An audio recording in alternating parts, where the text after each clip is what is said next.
Blade has been added to Marvel Heroes. Knights of the Fallen Empire is finally released. All that and more. I'm Zach Sharps, and this is Free to Play Weekly.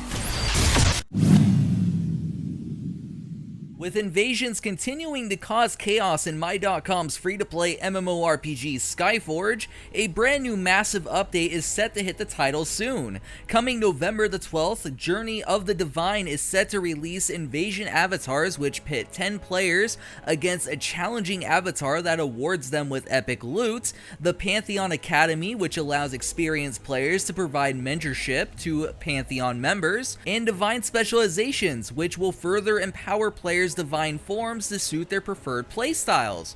Seems like a good bit of content for those of you still playing Skyforge. Remember that movie called Blade, or the comic book series featuring the Vampire Slayer? Well, if you were a fan of them, chances are you'll be happy to hear that Blade has been added to Marvel Heroes just in time for Halloween. Blade will be utilizing a costume inspired by the 2006 comic covers, and it's voiced by David Fennoy. A second costume inspired by Blade's original outfit from Tome of Dracula number 10, however, is also available. Alongside a Hero Edition, there is a good bit of other Halloween-themed things to do within Marvel Heroes, pretty much in all other games right now. So hop in your favorite game and chances are there'll be some spooky additions.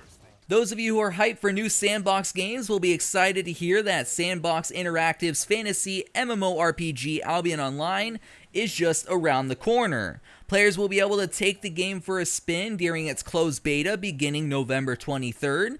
If you've been in the alphas before and are curious what's new, well, Albion will be adding in the potential to hire personal laborers for help with adventures, new skill shots, the ability to acquire land through auctions, the ability to enchant weapons in shrines and secure treasure chests, upgradable islands, and be able to test the perks of being a premium account.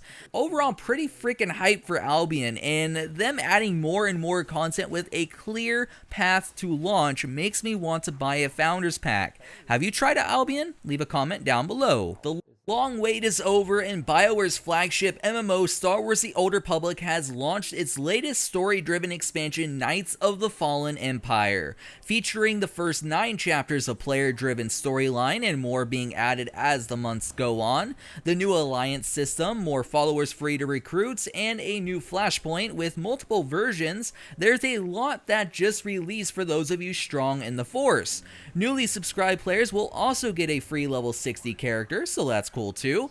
The only downside is if you're a free player, the only change you'll really notice is the new level syncing and also new leveling progression changes, which are nice but very small.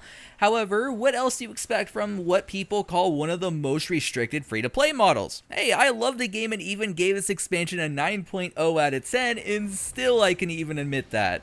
That said, in regards to this being a story-driven expansion with no new raids, it's time for the question of the week.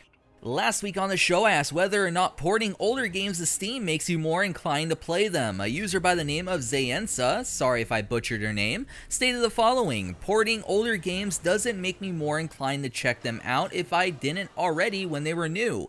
That said, some people only find out about games through Steam and might have never heard of these games, so it could give the player base a boost in that regard. But mostly I think it helps out the already existing fan base in that a lot of people like having all of their games accessible through their Steam library. Thanks for your guys' responses. As always, I do read every single comment, but if I featured every single one, this show sometimes will be hours long. This week's question is, in regards to MMOs, do you care more about story or the elder game? Personally, I don't have much time to raid anymore, so more story content and other character building systems work really well for me, but I do see how some players felt shafted when BioWare didn't release any new raids. Curious what you guys think though. Last up in the news this week, Aria Games' newest anime-style monster hunting MMORPG, Dragomon Hunter, is now in open beta. Those of you wanting to check it out can now hop in and play the game. The game features monster hunting features such as defeating and collecting over 100 monsters to ride as mounts, breeding, a soft targeting combat system, and a whole lot more. Mike, aka Magic Man, and myself gave it favorable ratings on this week's free-to-play cast, and it certainly might be one of my guilty pleasures moving forward if Aria Games doesn't mess with the cash shop too much. Speaking of messing with things, you guys should make sure to mess with that giveaways page on mmobomb.com and check out our social media pages to never miss what's happening in the free-to-play space. As always though, signing out until next week's Free-to-Play Weekly, I'm Zach Sharps and I'll catch you guys next time.